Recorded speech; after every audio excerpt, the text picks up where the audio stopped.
norte do Brasil, um voo se perde com 54 pessoas a bordo. A gente conferiu pela bússola e realmente estava errado. Só que eu queria saber o que eu poderia fazer com minha filha. Nós vamos morrer, todos nós. O avião cai na floresta amazônica, a mais de 1000 quilômetros do seu destino, e os sobreviventes terão que lutar pelas próprias vidas.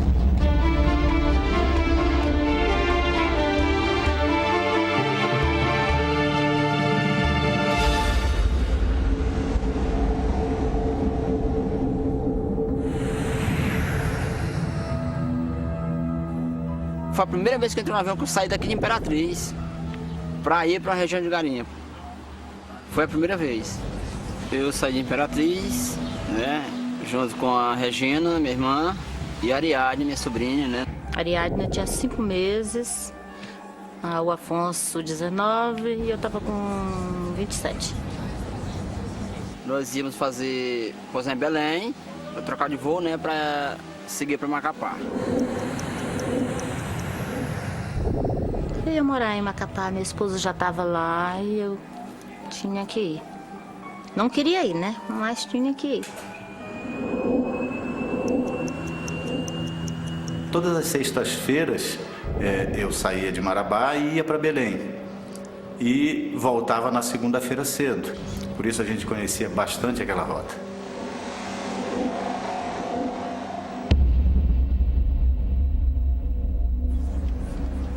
O voo não está cheio. A maioria dos passageiros mora na região. João Roberto Matos conhece alguns deles, como Marinês Coimbra e a filha dela, Bruna. A Marinês, que estava do meu lado, nós comentamos logo na saída que alguma coisa estava errada. Parece que dobrou. Acho que naquele sentido. Ó. Aí ela me falou: Roberto, você me falou que tem alguma coisa errada, eu tenho uma bússola aqui. A gente era pra gente nesse sentido. A gente conferiu pela bússola e realmente estava errado. Começou o comentário. Eu com a Marinês, chamamos a Solange, que era a chefe das comissárias. Ela disse que ia avisar o piloto. A gente não passa o som desse. O piloto inicia a descida para Belém, mas, quando ele atravessa as nuvens, é impossível ver a cidade. Piloto e passageiros veem apenas a floresta. A Regina já conhecia um pouco a região e ela me disse: Afonso, alguma coisa está errada.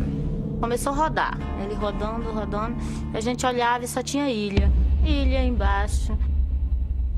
Eu sabia que Belém não tinha ilha, porque direto fazia aquele voo. A tripulação tenta tranquilizar os passageiros, mas o piloto também não sabe onde está, nem por que se perdeu.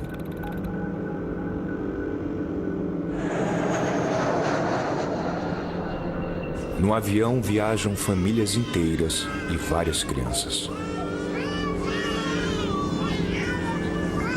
E o que deixou o pessoal realmente apavorado foi que alguns passageiros disseram: ele está andando em círculo, porque desse lado a lua está de um lado, agora a lua está do outro. Mas nós acreditávamos, e ele passava, que ele ia tentar voltar a Marabá. Então, mais 38 minutos ou 40 minutos se passaram e nada de Marabá. Aí começou o desespero. Agora você imagina alguém dizer o tempo todo para você: nós temos combustível para 2 horas, depois nós temos combustível para 1 hora, nós temos combustível para 50 minutos, 40 minutos, 30 minutos. Isso vai acabando com o teu equilíbrio.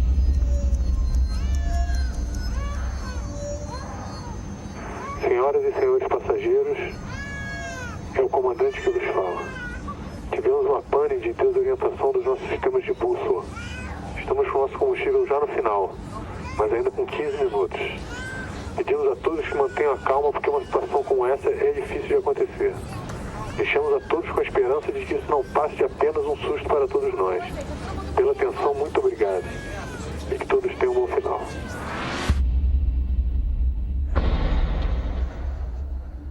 Quando ele falou, entendeu, que tinha 15 minutos de combustível e não sabia onde, entendeu, a gente se encontrava, isso aí foi que começou começou a gerar assim uma aflição maior.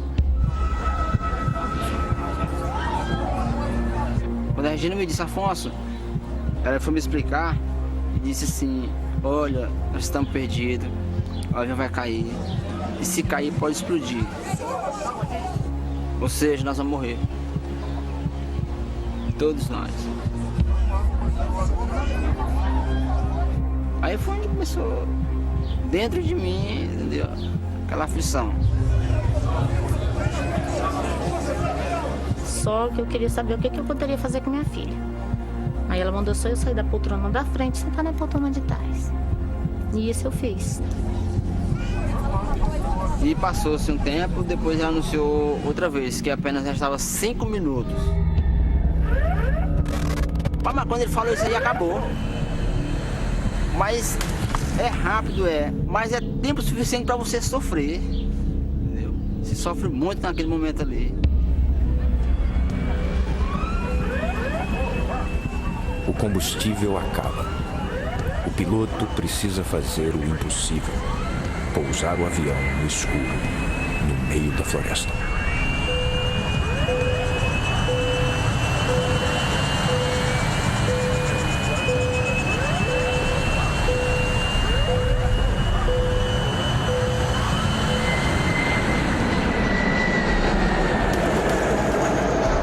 Para você imaginar um Boeing 737-200 fazendo um pouso de emergência sem nenhum controle. Esperar o quê? Quem tá lá na frente? A morte.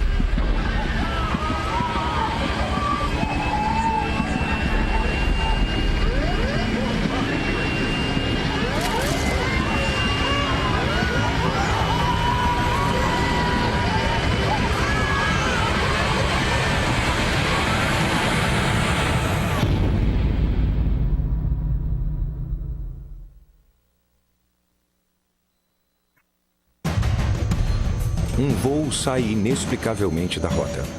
O avião cai na floresta amazônica com 54 pessoas a bordo.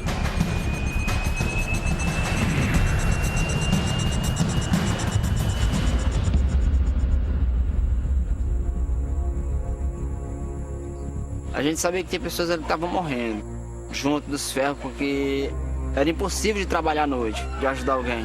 Muita gente gritando. Muita gente gritando. Ninguém via nada, devido à escuridão. Mas dava para ouvir. Tinha pessoas que já estavam distantes do avião. Um grupo de pessoas, eram passageiros, que conseguiram sair pela porta de trás, né? E correram, acho que temendo alguma explosão.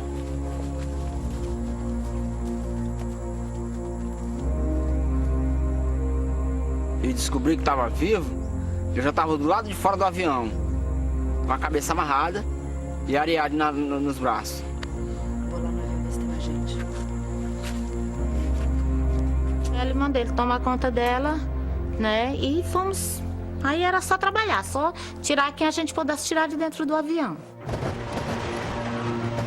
As poltronas que estavam no meio, né, lá no final, todas se montoaram lá na frente.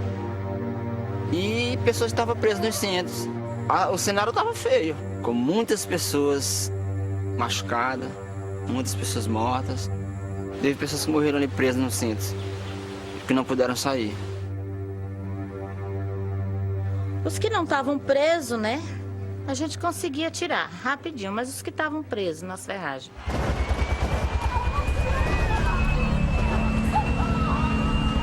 O que se passou exatamente ali, naquele impacto, naquela misturada de corpos, cadeiras, poltronas, não dá para você imaginar.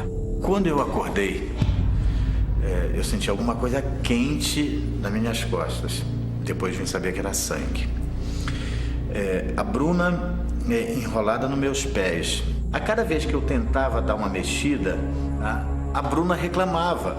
Eu não me lembro quanto tempo, não conseguia ver as horas, eu aguentei sentindo dor.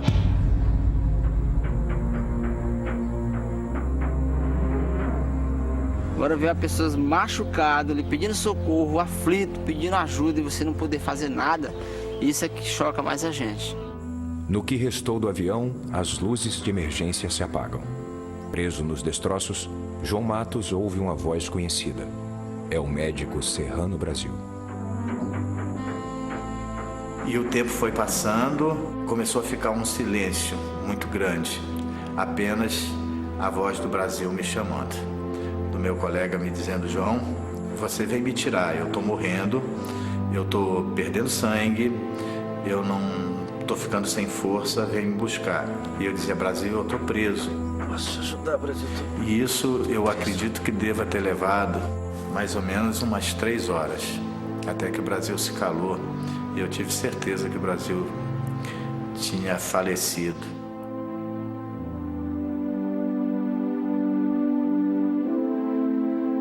Pessoas lá imploraram para me tirar, que não estavam aguentando. Teve um rapaz lá que ele disse assim: Afonso, pelo amor de Deus, me tira daqui que eu te pago. A mulher dele falou isso para mim. Por um momento eu me chateei, né? Porque oferecer dinheiro na situação daquela ali. E eu peguei aqui por baixo, né? E levantei ele aqui. Quando eu levantei ele, eu senti que isso aqui tava solto. Solto, né? Isso aqui dele tava tudo mole. E ele arrastei. E ele veio gritando. Até que eu consegui jogar ele fora. Esse era a última pessoa que nós tiramos lá de dentro. Sobreviveu. Se tinha mosca, abelha, formiga, aquilo ia virar num cheiro só. Então vamos tirar todo mundo dentro do avião. Os que a gente conseguiu tirar, tiramos. Aqui não podia tirar, tivemos que deixar lá dentro.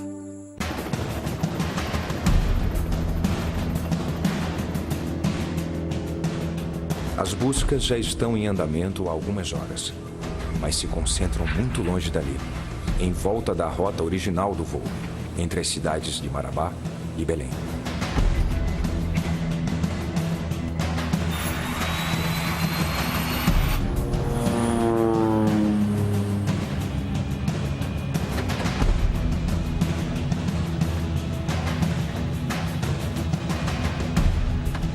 Três aviões da Varig, um Bandeirante e um Hércules da Força Aérea Brasileira estão procurando o Boeing 737-200. Não havia nenhuma confirmação oficial sobre a localização do avião. Ninguém imagina que o avião caiu a mais de 1000 quilômetros do seu destino.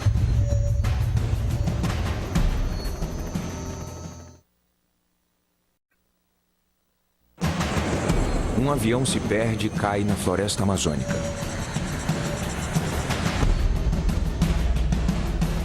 Há alguns mortos e muitos feridos. Várias pessoas ainda estão presas nos destroços.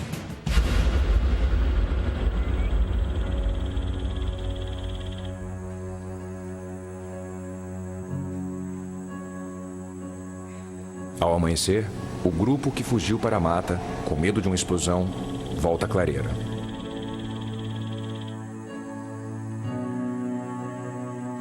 Quando amanheceu o dia, a gente se encontrar numa situação daquela e ver um avião daquele tamanho, né, dentro de uma mata caído, com muitas pessoas machucadas, muitas pessoas mortas, né, o cenário é triste, horrível. O que nós tínhamos que fazer era agir e tentar, de uma forma ou de outra, tirar as pessoas que ainda estavam vivas daquela situação. Quando começou a clarear, a voz que eu sei que hoje era do Afonso, tirando as poltronas de trás para frente, e foi aí que nós fomos começando a sair de dentro desse avião. Antes de tirar o pessoal, eu ia dentro do avião, tirava os encostos das poltronas, levava lá fora, colocando tipo cama. E as pessoas a gente ia tirando e colocando em cima. A situação que eu saí era uma situação, olha, eu estava muito mal, muito mal. Matos passou 15 horas preso dentro do avião.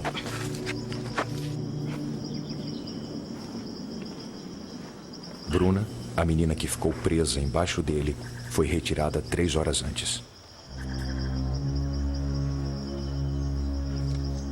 A retirada dos sobreviventes continua. É meu sobrinho! Já há 10 mortos na clareira. Entre eles estão a mãe e o irmão de Bruno. O menino, de 1 ano e 8 meses, é entregue para sua tia, Liceia.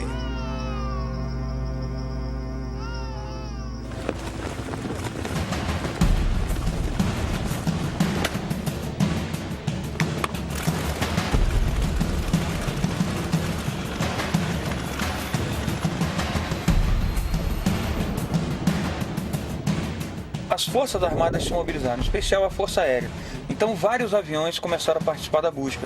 E na época do acidente eu era da equipe de resgate do Esquadrão Pelicano. E quando a notícia chegou que era um Boeing que tinha caído, com 54 pessoas a bordo, pra gente foi um espanto, né? É um acidente muito grande. Então todo o esforço foi feito e tudo que a gente tinha disponível na época estava decolando, as nossas equipes todas prontas para que a gente pudesse alcançar o mais rápido possível esse avião.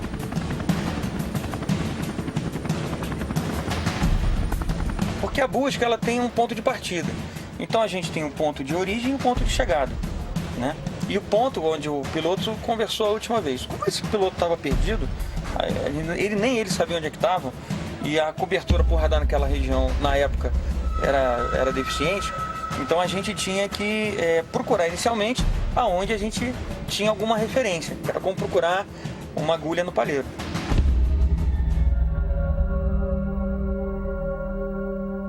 O que a gente podia fazer? Imobilizar alguém que estava com fratura, rasgava forro de poltrona, imobilizava, tentava tirar as larvas de varejeiras. A gente tentava tirar aquilo da maneira que a gente podia e quando a gente olhava novamente já tinha ovo de varejeira, até que eu tomei a decisão de colocar graxa de avião. Aí eu posso até causar uma irritação, mas ovo aqui para destruir ela não vai colocar mais não.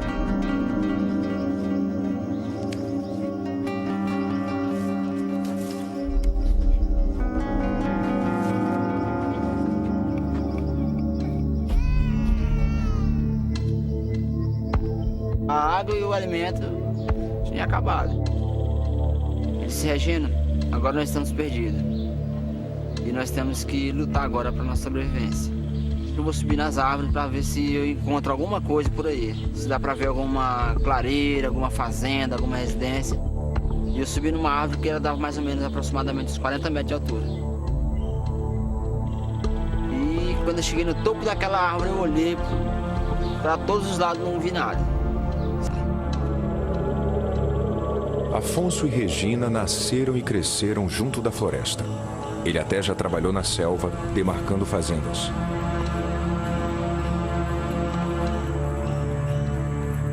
Ele disse: Regina, agora é o seguinte, um outro passo agora eu vou iniciar. Ela disse: o que é? Ela disse: eu vou sair. Ela disse: pra onde?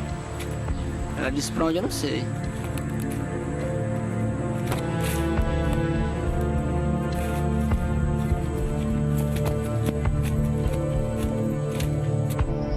Na clareira, o estado de Bruna se agrava. Eu sabia que ela estava ficando numa situação cada vez pior, porque foi começando a ficar numa situação de mudança de coloração, por uma falta de circulação. A temperatura da extremidade dos dedos do pé dela foi baixando bastante. A massagem e a passagem de uísque, a gente estava ativando pelo menos parte, que seria a parte mais periférica.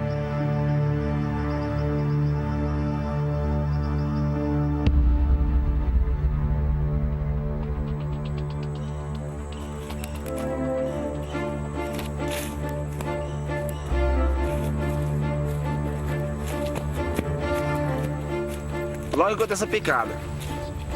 E ali naquela trilha eu encontrei um piquete marcado e disse: por aqui passou gente. Um mês antes do acidente, eu estava trabalhando como agrimensor, aqui nas regiões do Pará. Eu conhecia o piquete, estava numerado, que seria uma demarcação de terra usada por agrimensores, né? Quando eu encontrei essa picada, eu retornei e chamei o Siqueira.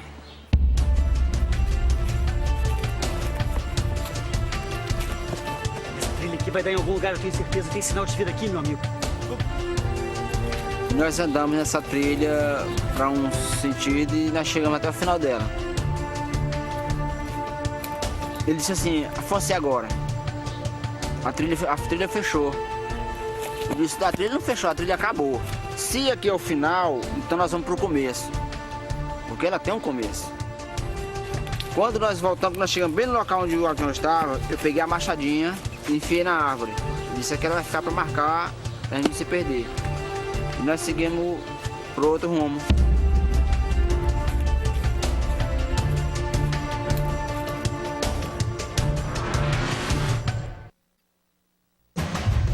Um avião cai na floresta. Já há 10 mortos e muitos feridos. As equipes de resgate não conseguem encontrar o local do acidente.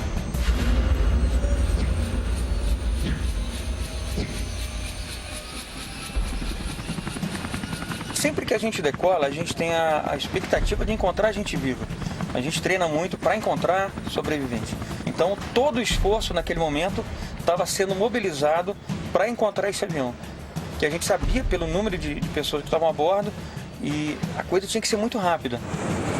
Como o avião ele tinha feito um voo meio às cegas pela Amazônia e a região de busca, a área de busca era muito grande. Então a gente dividiu a região para que ela pudesse ser coberta o mais rápido possível.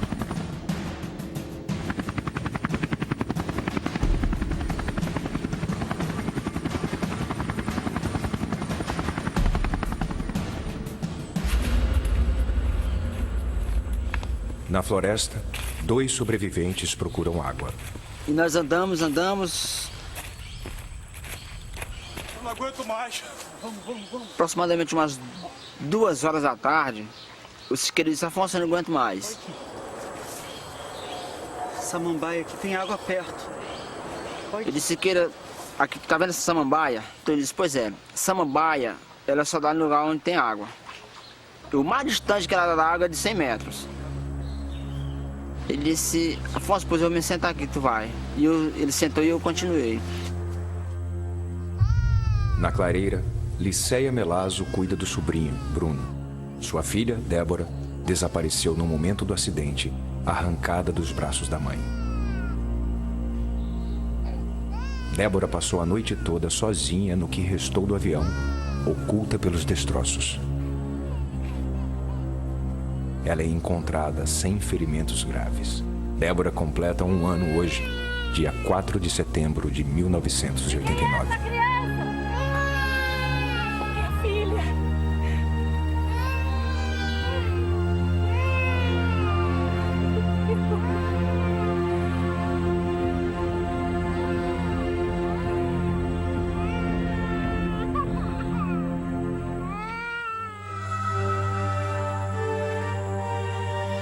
Eu andei uns 70 metros aproximadamente e encontrei uma poça de água. Não era, ou seja, não era água, não era lama. Essa lama aí foi o nosso troféu, né? Nós estávamos com as latas de refrigerante, né, seca. Nós enchemos aqueles vasos de lame e retornamos para o avião.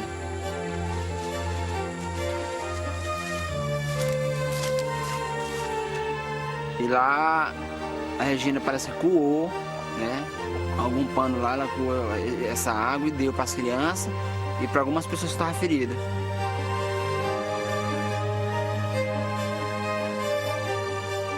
Quando aquele povo estava bebendo aquela lama, e que eu deixei eles lá bebendo, né? Eu andei mais um pouco.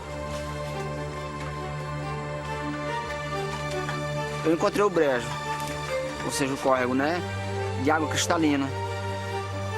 Essa aí foi a alegria maior. Eu digo, lembrei do caixote que estava dentro do avião, que era o que trazia as cervejas. E vou buscar aquele caixote, que eu sou um que trago bastante água. Aí eu fui, peguei o caixote. Aí foi dessa vez, eu dava água para todo mundo, né? Para todo mundo dava um pouquinho, que a gente também não sabia quando que ia ser encontrada. A gente conseguiu não ficar numa situação pior pelo fato do Afonso ter descoberto essa água.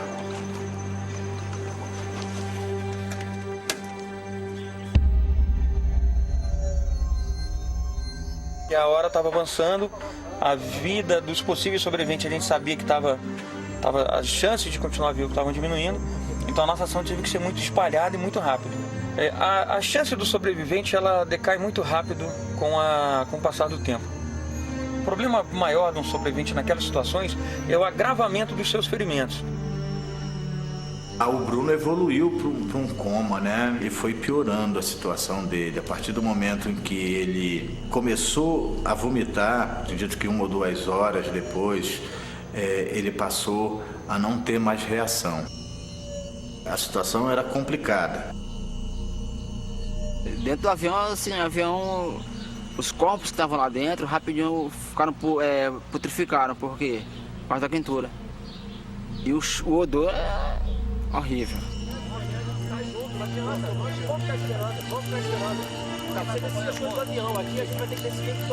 Nos momentos antes da gente dormir, e nós combinamos o seguinte, quando amanheceu o dia, né, nós iríamos formar um grupo de pessoas que tivessem condições de caminhar e seguir aquela trilha. Porque nós chegamos no rio. Então aquela trilha, com certeza, depois do rio, ela ia ter um segmento. Eu não vou ficar com essa Afonso convoca as pessoas.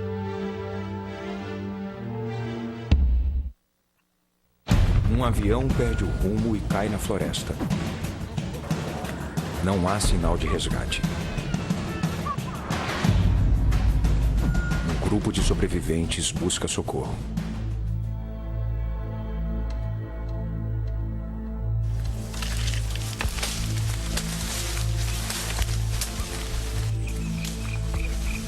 De manhã cedo, né, na terça-feira, nós pegamos uma trilha.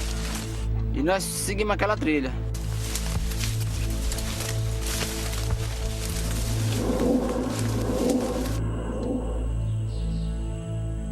Bruno não comia, ele não tomava nada.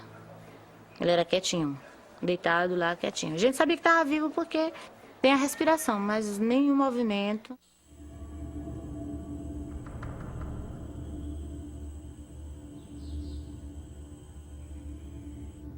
Que a pancada dele tinha sido na cabeça, assim. E a gente não sabia o que era. Mesmo passado 3 dias, a gente tinha uma esperança muito grande, uma convicção, na realidade, de que a gente ia chegar e iam ter pessoas vivas.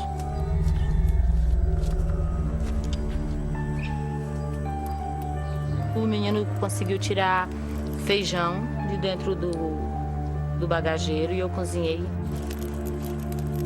Eu cozinhei naquelas jarras de inox deles, do avião.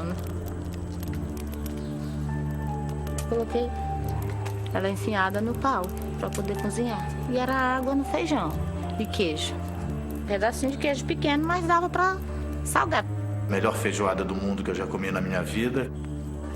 E dei caldo de feijão para todo mundo beber.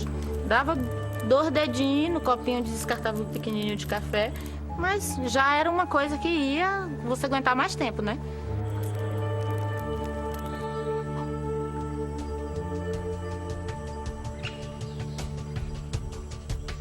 E eu disse, para mim, vou subir nessa árvore, caso você ver se eu vejo alguma coisa. E eu subi.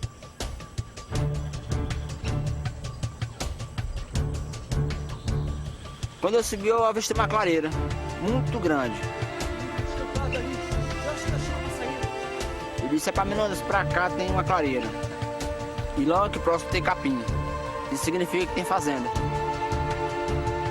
E ele disse, Afonso, mas a trilha acabou. Ele disse, a trilha acabou, mas rasgando o peito esse negócio aí, esse mato.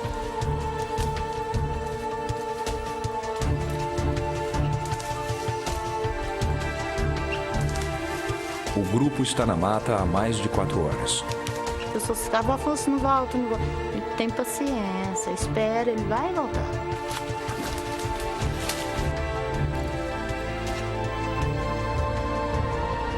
E quando nós varamos aquela trilha, nós saímos na clareira. Ah, mas foi uma alegria pra nós. A gente se abraçou, a gente chorou de alegre.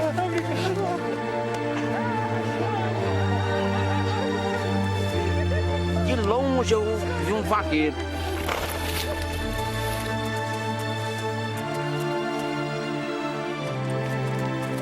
E aquele vaqueiro veio ao nosso encontro. Contamos uma história para ele, né? E ele nos levou para casa dele, para a fazenda.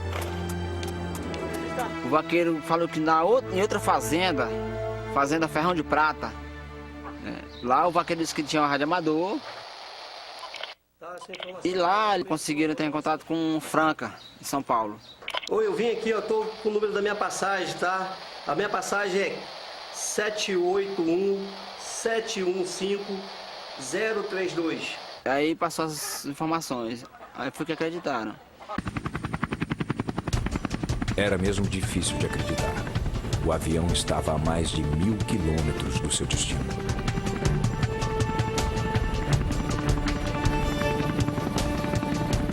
Então aquela mesma fazenda que os sobreviventes chegaram, que encontraram, foram buscar socorro, foi a que nós usamos para base das nossas operações. Ela ficava próxima ao local do acidente e havia um campo onde os aviões podiam pousar.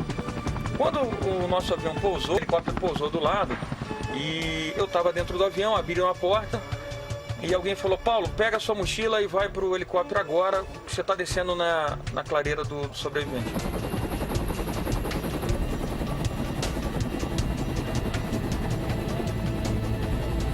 Já era umas 5 horas, já estava escurecendo já quando eles acharam a gente.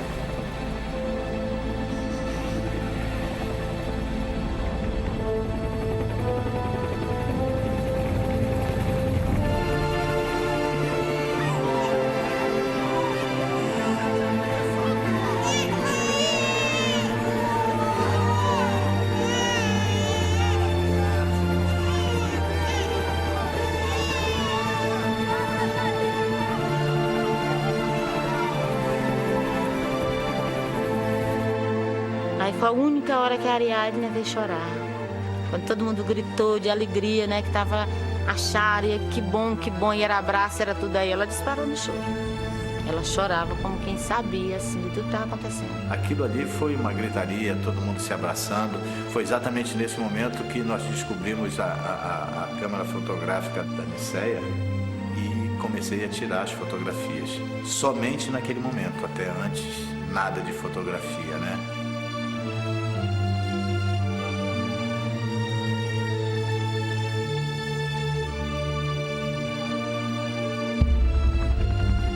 Quando o helicóptero parou, eu só conectei o meu mosquetão e desci também. Foi uma emoção muito grande, acho que tanto para a gente que estava resgatando, e quanto para aquelas pessoas verem 3 caras descendo numa corda, num helicóptero, depois de 3 dias, no meio da selva. Alguns já tinham perdido a esperança, a gente conversando com os sobreviventes, achando que não iam ser mais achados, que ali era a sepultura verde deles, né? A selva tinha se transformado num inferno verde. Então havia um clima de muita emoção. E a gente viu que tinha muita gente realmente muito ferida, né? E a gente podia tirar, ainda naquele dia, mais uma pessoa só, através de uma maca.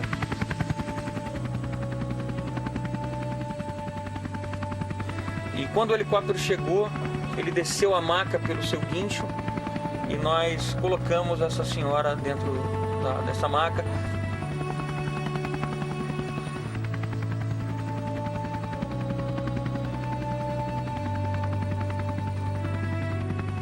Os demais sobreviventes do voo Varig 254 terão que passar mais uma noite na floresta.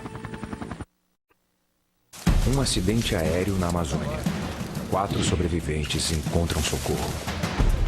Um helicóptero militar resgata uma mulher em estado crítico. A noite chega e os demais têm que esperar. Na fazenda Curumaré, os médicos da Força Aérea querem remover Afonso e seus 3 companheiros para um hospital em Belém. Eu disse: comandante, eu não vou. Ele disse: rapaz, tu tá machucado. Eu disse: não, mesmo que eu esteja machucado, mas eu não vou. Eu tenho uma irmã e minha sobrinha que tá lá naquele local. Tem outras pessoas que precisam de mim. E outra coisa, como vocês vão chegar até lá? Ele disse: pois então você fica.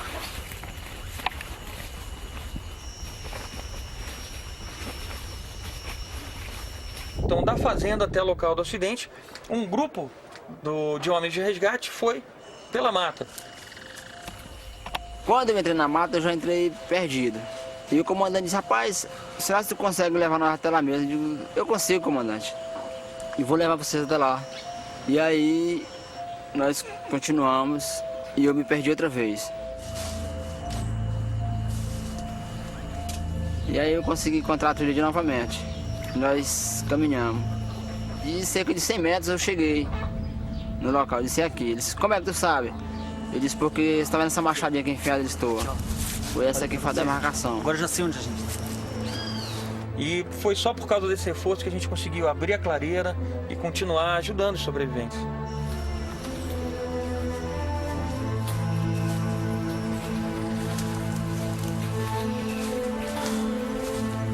Então, quando essas pessoas chegaram, nós montamos 2 equipes. Uma parte cuidava dos sobreviventes e a outra trabalhava na abertura de uma clareira. Porque a gente sabia que no outro dia, quando amanhecesse, outros helicópteros já estariam chegando para tirar aqueles sobreviventes.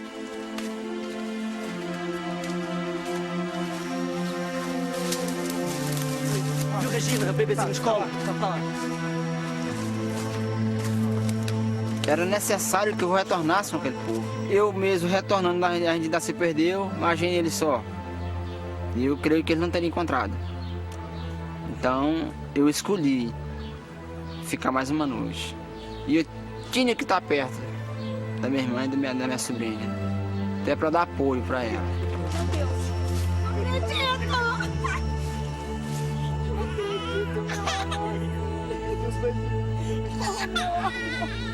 Durante a noite, o estado de Bruna se agrava.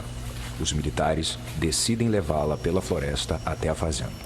Fiquei muito triste da Marinês ter que sair à noite e caminhar aproximadamente 4 ou 5 quilômetros para tentar chegar à sede da fazenda, para pegar um avião e sair.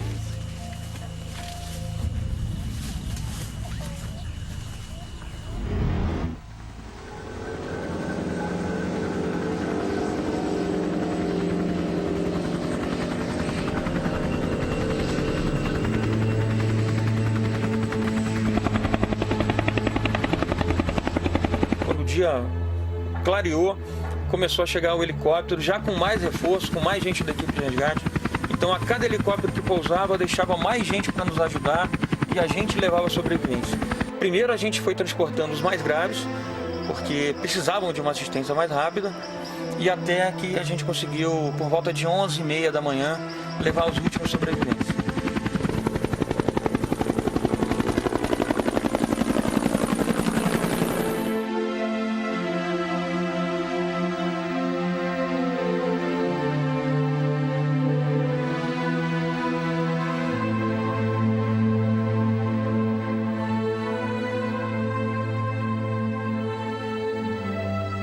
Tinha sobreviventes que não queriam sair, né? Tivemos que praticamente empurrar eles no helicóptero porque eles queriam ficar lá para ajudar até o final. Nessa missão nós ficamos 42 horas trabalhando ininterruptamente, praticamente sem comer, bebendo muito pouco, porque tudo que a gente tinha a gente passava para os sobreviventes. Então quando a gente parou, que a gente se reuniu, falou, olha gente, o que nós fizemos aqui hoje é impagável, né? Vai passar aí 100 anos e a gente vai tá com isso no nosso coração, na nossa memória.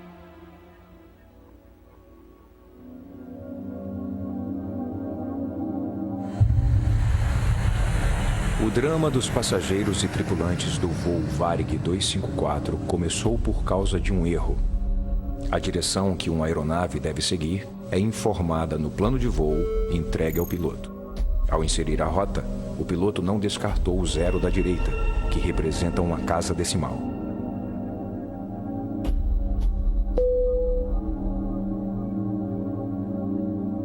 O piloto interpretou o 0270 como 270.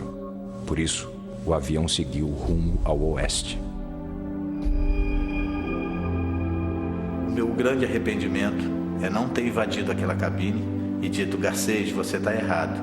Não me interessa se ele me desse voz de prisão, não me interessa o que acontece, sabe? O que tivesse a acontecer, que as pessoas me taxassem de louco, não interessava. Tudo seria válido e ninguém teria morrido. Esse é o meu arrependimento. Esse é o meu grande arrependimento. O piloto perdeu sua licença para voar. Ele recorreu da decisão e recuperou a licença, mas nunca mais pilotou aviões comerciais.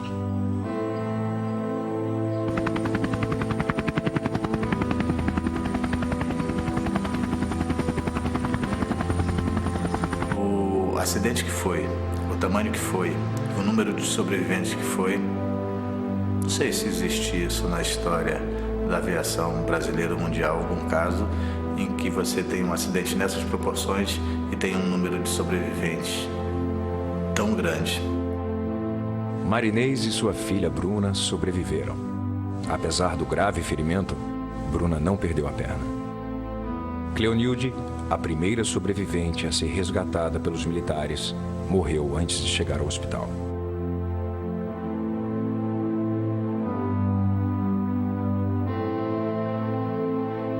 Liceia Melazo e Débora vivem hoje em Belém. Bruno, sobrinho de Liceia, morreu uma semana depois do resgate. Bruno foi a última vítima do acidente a morrer.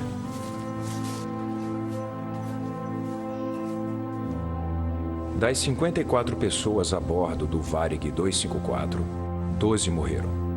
42 sobreviveram, os 6 tripulantes e 36 passageiros. Eu repassei toda a minha vida. O que era a minha vida antes, o que era a minha vida naquele momento em que a gente passa a ver que a gente não é absolutamente nada, e o que seria a minha vida para frente. Eu posso garantir para vocês uma coisa: eu adoro essa nova vida que Deus me deu. Foi o abraço da mãe Regina Ramos que salvou a vida da menina. Hoje em Brasília, Ariadne continuava a ser uma espécie de símbolo da alegria de sobreviver. A mãe recebeu alta do hospital e tinha pressa de voltar para casa. Inocente, Ariadne não parece levar nenhuma marca do que aconteceu. Essa é a Ariadne, hoje com 19 anos, cursando faculdade. E tá aqui, linda e maravilhosa. A Ariadne, ela sempre foi um amor de pessoa. Porque ela diz assim que eu, na época desse acidente aí, foi uma peça-chave para a sobrevivência dela. Para que hoje ela esteja, viva, eu fui uma peça fundamental na vida dela. Deus me colocou naquele avião ali, não foi para outra coisa. Foi para tirar aquele povo daquela situação. E eu consegui. Muitas vezes eu me pergunto por que eu fiquei, o que eu ainda tenho que fazer. Qual a minha missão aqui, o que eu ainda tenho que fazer, porque eu poderia ter ido, né?